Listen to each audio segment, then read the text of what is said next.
अस्सलाम वालेकुम, मैं हूँ उस्मान चौधरी और हमारे साथ मौजूद हैं इमरान रियाज़ ख़ान। इस अहम मौके पर इमरान रियाज़ ख़ान से बेस्ट मेरे ख़्याल से कोई तजिया निगार हो नहीं सकते, क्योंकि इमरान रियाज़ ख़ान ने बॉर्डर पर जाकर जिस तरह कवरेज की हुई है अपनी सहाफ़ती कैरियर में और रिपोर्टिंग के कैरियर में, तो मेरे ख़्याल से इमरान साहब की ये पहली उस तरह बाकायदा जो जंग है, वो सारा आपने मेरा ख़्याल फर्स्ट टाइम देखा है इस तरह के डायरेक्ट इंडिया ने हमला कर दिया हो या किसी मुल्क ने पाकिस्तान पर। देखिए, ये हमारा लाइन ऑफ कंट्रोल पे और मुख्तलिफ जगह पे ये रहता है इंडिया के साथ पंगा। और अरशद शरीफ साहब के बाद जिसने पाकिस्तान में सबसे ज़्यादा लाइन ऑफ कंट्रोल को, बॉर्डर्स को कवर किया, अब वो अल्लाह ताला ने मुझे मौका दिया। और मैंने सियाचिन को 3 दफ़ा कवर किया है, वहाँ जाकर मैंने देखा है। मैंने करगिल का जो पूरा वो कारगिल का महाद है, वो सारा मैंने एरिया देखा हुआ है। मैंने ये लाइन ऑफ कंट्रोल को पूरी को 1 दफ़ा नहीं, मल्टीपल टाइम्स, कोई 1 दर्जन मर्तबा मैंने इसको विज़िट किया है। जब टेंशन थी उन दिनों में भी किया है, जब नॉर्मल हालात हैं तब भी इसको विज़िट किया है। पाकिस्तान का लगभग सारा बॉर्डर मैं फिरा हूँ। अफ़गान बॉर्डर को मैंने बड़ा गौर से देखा है, लेकिन इंडिया और पाकिस्तान के बॉर्डर के ऊपर सन 2007 से ऑनवर्ड 2020 तक मैंने बहुत काम किया है। बल्कि 2022 में भी, 21 में, 22 में भी मैं गया था। यही लाइन ऑफ कंट्रोल को मैं कवर करने के लिए गया था। अब सिचुएशन जो है वो आपके सामने है। इंडिया ने बहुत बड़े पैमाने पे एस्केलेशन की है और एक बड़ा अटैक किया है, क्योंकि नरेंद्र मोदी इस मामले को उठाकर किसी और लेवल तक ले गया था। नरेंद्र मोदी के ऊपर उनके मीडिया का, उनकी आवाम का बहुत ज़्यादा दबाव था। और फिर उसके बाद जिस लेवल का उन्होंने अटैक किया है, इससे तो ये पता चल रहा है कि भारत ने कोई कसर नहीं छोड़ी। और दूसरी जानिब पाकिस्तान की जानिब से भी बड़ा ज़बरदस्त इसमें रिटेलिएशन की गई है, बड़ा ज़बरदस्त इसके ऊपर जवाब दिया गया है। भारत का जो हमला है, वो उन्होंने, जो अब तक की कन्फर्म इत्तलात हैं, उसके मुताबिक उन्होंने अपनी एयर फोर्स को इस्तेमाल किया और उनके जो फाइटर जेट्स हैं, उनके पास ये कैपेबिलिटी है और ये पाकिस्तान के पास भी है कि ये फाइटर जेट्स अपने साथ मिसाइल्स ले जाते हैं और ये 200, 300, 400 किलोमीटर तक या इससे ज़्यादा भी दूर तक अपने हदफ को निशाना बना सकते हैं। यानी ज़रूरी नहीं है कि जहाज़ खुद अपने हदफ तक पहुँचे। बिल्कुल। जहाज़ बहुत दूर रहते हुए भी अपने हदफ को निशाना बना सकता है, लेकिन उसमें देखिए एक प्रॉब्लम है कि जितना दूर जहाज़ होता है, हदफ के चूकने के उतने इम्कानात होते हैं। भारत का ये क्लेम है कि उनके जो जहाज़ हैं, उन्होंने पाकिस्तान में आकर अटैक किया है। वहाँ से कुछ मीडिया उनका ये कह रहा है, जबकि पाकिस्तान का ये क्लेम है कि कोई भी भारतीय जहाज़ पाकिस्तान की हुदूद में दाखिल नहीं हुआ। और ये कहा जा रहा है कि अ, उन्होंने सिर्फ मिसाइल मारे हैं। अब सबसे पहले जो इत्तला आई हमें, वो भावलपुर में बाद में आई। सबसे पहले हमें मुज़फ़्फ़राबाद से इत्तला आई थी और पहले ये पता चला था कि वहाँ पे बहुत ज़्यादा हमला हुआ है। और जो हमले के हमने अब मनाज़िर हमारे सामने आ रहे हैं, कुछ विजुअल्स आ रहे हैं, तो वो तो इक्का-दुक्का नहीं था, वो बहुत सारे मिसाइल्स हैं जो भारत ने दागे हैं और लगातार मिसाइल्स की बारिश हो रही थी। अहमद फरहाद साहब हैं हमारे और आपके दोस्त, वो बाग में बिल्कुल। अपने शहर पे मौजूद थे और उन्होंने वहाँ से कन्फर्म किया कि उन्होंने अपने शहर में अपनी छत से, घर की छत से, उन्होंने 50 के करीब मिसाइल्स को पाकिस्तान की हुदूद में दाखिल होते हुए देखा है। ये एक बहुत बड़ी और बड़ी खौफनाक खबर है। भारत ने बहुत ज़बरदस्त हमला किया है पाकिस्तान पे। 9 मकामात पे उनके मुताबिक उन्होंने ऑपरेशन सिंदूर में अटैक किया, जबकि पाकिस्तान के बकौल 5 मकामात पे उन्होंने अटैक किया है। अब जो पाकिस्तान की रिटेलिएशन में अब तक की खबरें आ रही हैं, उनमें एक तो ये बताया जा रहा है कि डॉग फाइट हुई है पाकिस्तान के और भारत के तैयारों के दरमियान। और इस डॉग फाइट में भारत के अब तक की इतला के मुताबिक 3 तैयारे गिर चुके हैं, तबाह हो चुके हैं। जबकि दूसरी जानिब भारत भी ऐसे ही कुछ दावे कर रहा है। और मैं आपको ये बात कंफर्म कर दूं कि अब ये लड़ाई पाकिस्तान की टेरिटरी के अंदर नहीं हो रही। अब ये लड़ाई पाकिस्तान के अंदर नहीं हो रही। अब ये लड़ाई जो मकबूजा कश्मीर है, वहां पे हो रही है। और मैं इसे एक मौके के तौर पे देखता हूँ, एक ऐसे मौके के तौर पे देखता हूँ कि जहां पाकिस्तान की फौज को और आर्मी चीफ को ये सहूलत मैसर आ गई है कि वो कश्मीर के ऊपर एक हतमी लड़ाई भारत के साथ कर लें, क्योंकि यही बिल्कुल एक सर, मसला है ये जो सवाल मैं गुज़िश्ता पूछना भी 15 चाह साल रहा से। था आपसे कि क्या ये मौका आ गया है? आप खुद भी कश्मीरी हैं और आपने बड़ी बार ख्वाहिश की कि मैं वहाँ जाना चाहता हूँ। तो क्या समझते हैं कि ये वाहिद मौका है कि कश्मीर ले लिया जाए, अब जो मकबूज़ा कश्मीर था? देखिए, बार-बार आपको ऐसा मौका मिलेगा नहीं। इंडिया ने आपके ऊपर फुल फ्लेज वॉर कर दी है। ये, और उन्होंने खुद उसकी एक प्रेस रिलीज़ जारी की है, उनकी डिफेंस मिनिस्ट्री ने, जिसमें वो ये कह रहे हैं कि उन्होंने पाकिस्तान की सरज़मीन पे हमला किया है। और जो बहावलपुर वाला हमला है, उस पे तो आप आंखें बंद करके ये कह सकते हैं कि इंटरनेशनल बॉर्डर की खिलाफ वर्जी कर दी है भारत ने। तो अब आपके पास एक मुकम्मल जवाब है। जिस जंग का आपको जवाब नहीं मिलता था, जिस जहाद का आपको जवाब नहीं मिलता था कि आप मकबूजा कश्मीर को आज़ाद करवाएं, आलमी सतह पे बहुत सारी पाबंदियां आ जाती थी। तो अब आपके पास एक मुकम्मल जवाब है कि आप अगले 2-4 दिन के अंदर एक भरपूर जंग करके मकबूजा कश्मीर को भारत के पंजे से आज़ाद करवा लें। ये फोर्सेस पाकिस्तान का मुकाबला नहीं कर सकती। पाकिस्तान के अवाम और पाकिस्तान की फौज बड़ी तगड़ी है। हम बहुत ढीठ लोग हैं, हमारी बड़ी मोटी पसली है। ये इंडिया को पहले भी पता था, अभी इन्हें फिर पता चल जाएगा। उन्हें अपने पैसे पे जोम है। उन्हें दो चीजों पे, देखें ना, इंडिया को दो चीजों के ऊपर बड़ा भरोसा है। एक, उनके पास जो पैसा है वो बहुत ज्यादा है पाकिस्तान की निस्बत। दूसरा, यानी वसाइल उनके पास ज्यादा है, हथियार ज्यादा है, पैसा ज्यादा है। दूसरा, जो आलमी सतह पे उनकी पोजीशन है वो पाकिस्तान से मजबूत है। ये दो चीजें भारत के पास जरूर है, लेकिन भारत इस तरह से जंग लड़ नहीं सकता। भारत उस तरीके से मुकाबला कर नहीं सकता। पाकिस्तान की कौम जो है वो एक खास माहौल में, एक खास एनवायरनमेंट के अंदर उसकी परवरिश हुई है। भारत ने फायदा उठाया कि पाकिस्तान में एक तकसीम पैदा हो चुकी है, इस तकसीम का फायदा उठा के अटैक कर देते हैं। लेकिन जिस तरह का मुंह तोड़ जवाब अब पाकिस्तान की जानिब से भारत को मिल रहा है, मैं उम्मीद करता हूं कि अगले 24 से 48 घंटों में हम बड़ी खबरें सुनेंगे। एक और मेरी गुजारिश है कि इमरान खान साहब को फौरी तौर पे, ये आर्मी चीफ को फौरन इस पे एक्शन लेना चाहिए। पाकिस्तान का सबसे कीमती आदमी जेल में है।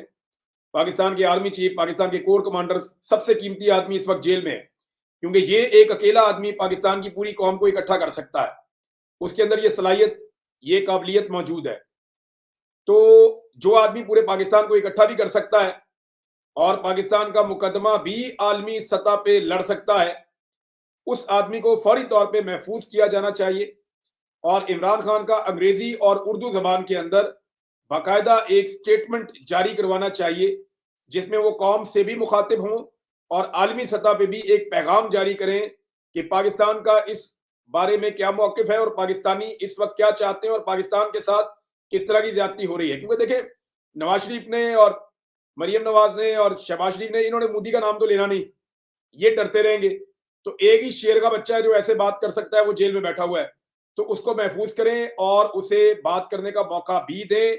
अगर आज भी आप कौमी यकजहती का ये मौका जाया कर देंगे तो फिर आपको पता नहीं ये मौका कब मिलेगा। भारत ने अटैक कर दिया है, ये फुल फ्लैज जंग है। पाकिस्तान के पास दो चीजें करने के मौके हैं, याद रखिएगा। नंबर एक, पाकिस्तान के पास मौका है कि मकबूजा कश्मीर वाला मामला हमेशा के लिए हल कर दे।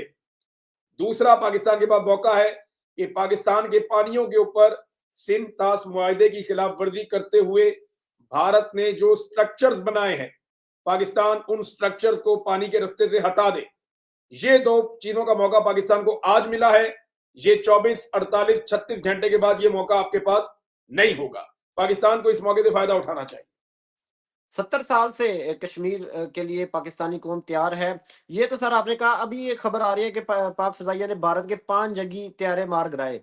अभी-अभी ये लेटेस्ट न्यूज़ आई है। तो मैं तो अभी कमरे में था, मैंने 2 मच्छर नहीं अभी तक मार सका।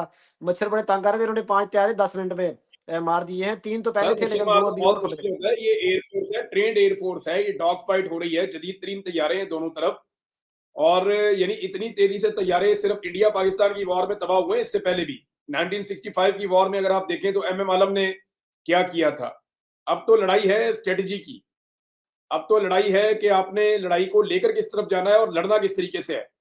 पाकिस्तान के 6 मकामात पर 24 हमले हुए हैं। ये अब डीजीआईएसपीआर ने कंफर्म किया।